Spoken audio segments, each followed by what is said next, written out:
सोंगशेगुन ने जब लड़की की उंगली देखी तो तुरंत खतरे की गंभीरता को भांप लिया। उन्होंने जल्दी से पानी की बाल्टी नीचे रखी, पास खड़े लड़के से आइसक्रीम स्टिक चपट ली और बिना किसी झिझक के उसे खाने लगे।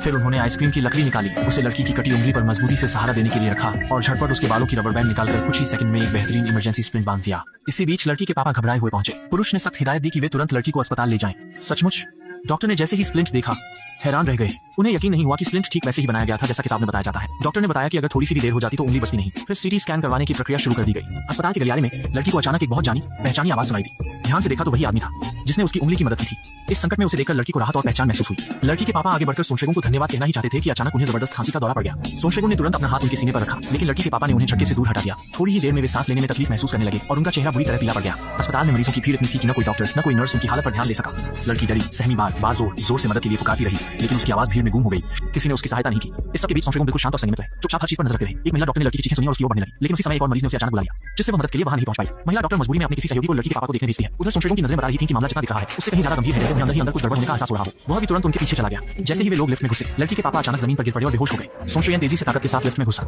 लेकिन डॉक्टर ने तुरंत उसे जबरन बाहर खींच लिया। हालात बेहद नाजुक थे, तो डॉक्टरों ने मरीज को फौरन जमीन पर सीधा लिटा दिया और दौड़कर इमरजेंसी उपकरण लाने चले गए। इस बीच सोंगशेगुन ने लड़की के पापा के सीने पर हाथ रखा, जैसे वे किसी अलौकिक संवेदना से देख पा रहे हों कि उसका दिल किसी भी पल रुकने वाला है।